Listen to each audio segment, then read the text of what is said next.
Hello friends, అందరికీ నమస్తే అండి. Welcome to our channel. నా పేరు వెంకటేష్. మీరు చూస్తున్నారు Telangana government schemes YouTube channel.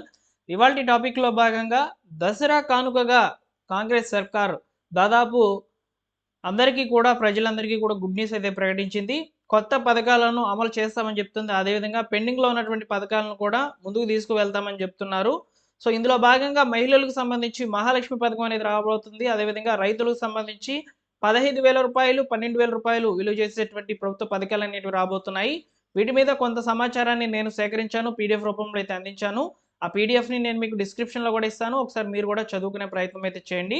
So ఇలాంటి ప్రభుత్వ పథకాలకు సంబంధించిన అప్డేట్స్ మీరు తెలుసుకోవాలనుకుంటే ఇప్పుడే మన ఛానల్ని సబ్స్క్రైబ్ చేసుకొని బెల్ సింబల్ని ఆల్ నోటిఫికేషన్ ఆన్లో పెట్టుకోండి.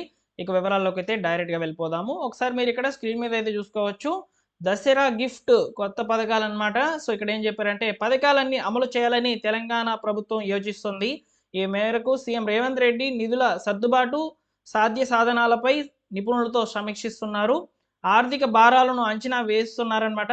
ఏదేమైనా సరే కాంగ్రెస్ ప్రజలకు ఇచ్చినటువంటి గ్యారెంటీలను ఒక్కొక్కటిగా ప్రజలకు అందుబాటులో తేవాలని కాంగ్రెస్ సర్కార్ అయితే భావిస్తున్నట్లు ఇక్కడ తెలియజేస్తున్నారనమాట.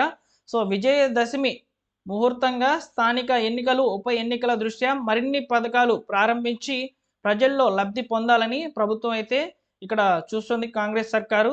సో ఈ క్రమంలో హామీని ఇచ్చినటువంటి అమలు చేయకుండా ఉన్నటువంటి పెండింగ్లో ఉన్నటువంటి పథకాలను కూడా ముందుకు తీసుకోవాలని నిర్ణయం అయితే తీసుకుంటున్నట్లు సమాచారము. ఇందుకు దసరాకు గాను ముహూర్తము నిర్దేశించినట్లు తెలుస్తోంది. పలు పథకాలకు అమలుకు ఇప్పటికే విధి విధానాలను క్యాబినెట్ కమిటీలను నియమించిన విషయం అందరికీ కూడా తెలిసిందే అనమాట. సో వాటి సిఫార్సులు త్వరగా తెప్పించుకొని అమలు చేయాలని నిర్ణయం అయితే తీసుకున్నట్లు తెలుస్తోంది అనమాట. సో మరికొంత సమాచారం మీరు ఇక్కడ చూసుకున్నట్లయితే 100 రోజుల్లో అమలు చేస్తామన్నటువంటి 6 గ్యారెంటీలపైనే ప్రభుత్వం ఇన్నాళ్ళు ప్రధానంగా దృష్టి సారించింది. అభయహస్తంలోను 13 కార్యక్రమాల్లోనూ 5 పథకాలను 100 రోజుల్లో అయితే అమల్లోకి తెచ్చింది. గత ఏడాది డిసెంబర్ 28 నుంచి జనవరి 6 వరకు ప్రజాపాలన పేరుతో గ్రామ పట్టణ సభలు నిర్వహించి దరఖాస్తులు అయితే తీసుకున్నారు. పగ్గాలు చేపట్టినటువంటి 48 గంటల్లోనే మహాలక్ష్మి పథకంలో భాగంగా ఆర్టీసీ బస్సుల్లో మహిళలకు ఉచిత బస్సు ప్రయాణం కల్పించింది. ఇప్పటి వరకు కోట్ల మంది అతివలు అంటే ఆళ్లవాళ్ళు ఈ పథకాన్ని అయితే వినియోగించుకున్నారనమాట. సో అదేవిధంగా ఇక్కడ ముఖ్యంగా ఆరోగ్యశ్రీ పరిమితిని 5 లక్షల రూపాయల నుంచి 10 లక్షల రూపాయల వరకు పెంచిందనమాట. మహాలక్ష్మి పథకంలో భాగంగా 500 రూపాయలకు గ్యాస్ సిలిండర్లు పథకాన్ని ప్రారంభించింది. 200 యూనిట్ల వరకు ఉచిత గృహ విద్యుత్ను అందించి గృహజ్యోతి పథకానికి శ్రీకారం చుట్టింది. అదేవిధంగా మనం చూసుకున్నట్లయితే ఇందిరమ్మ ఇండ్లు, కొత్త రేషన్ కార్డులు కూడా వచ్చేస్తూ ఉన్నాయన్నమాట. సో ప్రారంభం కావాల్సినటువంటి పథకాలు అనేటివి దసరాకు గిఫ్ట్గా అయితే ఇవ్వబోతున్నట్లు సమాచారం. అభయహస్తంలో మరికొన్ని పథకాలు అయితే ప్రారంభించాల్సి అయితే ఉందన్నమాట. ఇందులో మహిళలకు నెలకు 2,500 రూపాయలు, రైతులకు కౌలు రైతులకు ఎకరానికి 15,000 రూపాయలు, వ్యవసాయ కూలీలకు 12,000 రూపాయలు అమలు కావాల్సి అయితే ఉంది.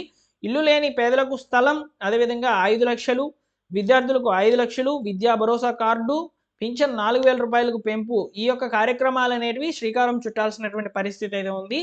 అయితే ఎన్నికలను దృష్టిలో పెట్టుకొని ఇప్పటికే అందినటువంటి సమాచారం ప్రకారము సో మహిళలకు 2,500 రూపాయలు ఇచ్చేటువంటి ఈ యొక్క మహాలక్ష్మి పథకాన్ని అయితే ప్రారంభించడం మాత్రం పక్కాగా అయితే తెలుస్తుందన్నమాట. అలానే ఇక్కడ ముఖ్యంగా చూసుకున్నట్లయితే పింఛన్ పెంపుకు సంబంధించి కూడా కొన్ని అప్డేట్స్ అయితే వస్తున్నాయి. వాటిని కూడా నేను మీకు తెలియజేసే ప్రయత్నం చేస్తాను. సో ఈ విధంగా అయితే ఉన్నాయండి. ప్రజెంట్ దసరా కానుకగా గిఫ్ట్ కొత్త పథకాలు అనే దాని మీద సమాచారం అయితే నేను మీకు క్లియర్గా అయితే ఈ వీడియోలో చెప్పానని అనుకుంటున్నాను. ఇందులో ఏ పథకం మీరు రావాలని భావిస్తున్నారు, ఎక్కువగా మీరు కోరుకుంటున్నారు అనేది ఒకసారి కామెంట్ సెక్షన్లో తెలియచేయండి. అలానే ప్రస్తుతం పెండింగ్లో ఉన్నటువంటి ప్రభుత్వ పథకాలు చూసుకున్నట్లయితే ముఖ్యంగా ఈ యొక్క ఇందిరమ్మ ఇండ్లు కానివ్వండి, రేషన్ కార్డుల పంపిణీ కానివ్వండి, ఇవన్నీ కూడా పెండింగ్లో పడిపోయి ఉన్నాయి. అలానే ముఖ్యంగా చూసుకున్నట్లయితే నిరుద్యోగ యువతకు లోన్స్ సంబంధించి కూడా మనకు ఒక పథకం అయితే ఆగిపోయి ఉందన్నమాట. ఆ పథకం ఏంటనేది మీరు ఒకసారి కామెంట్ సెక్షన్లో తెలియచేయండి. సో మీరు కనుక ఈ పథకానికి దరఖాస్తు చేసుకొని ఇంకా లోన్ కొరకు మంజూరు పత్రాల కొరకు వెయిట్ చేస్తున్నట్లయితే మీకు అర్థమై ఉంటుందన్నమాట నేను ఏ పథకానికి సంబంధించి మాట్లాడుతున్నానో. సో కాబట్టి ఈ విధంగా అయితే ఉన్నాయండి అప్డేట్స్. సో ఏమైనా సమాచారం వచ్చినప్పుడు తప్పకుండా తెలియజేస్తాను. సబ్స్క్రైబ్ చేసి పెట్టుకోండి కొత్తగా మన ఛానల్ ఎవరైనా చూస్తున్నట్లయితే. అలానే మీరు ఈ వీడియోకి లైక్ చేయడం ద్వారా ఈ ఇన్ఫర్మేషన్ చాలామందికి రీచ్ అవుతుంది. తప్పకుండా వీడియోని లైక్ చేసేయండి. తప్పకుండా మీరు లైక్ చేస్తారని అనుకుంటున్నాను. ఇందులోని సమాచారం అంతా కూడా నేను ఒక న్యూస్ పేపర్ ఆర్టికల్ బేస్ చేసుకొని అయితే చెప్తున్నాను. ప్రముఖ న్యూస్ పేపర్ నుంచి అయితే తీసుకోవడం జరిగింది. సో మీరు కూడా మీరు ఫాలో అయ్యేటువంటి ఛానల్లో కూడా ఇన్ఫర్మేషన్ని చూస్తారండి. సో ముందుగా మన ఛానల్లో పోస్ట్ చేస్తున్నాము.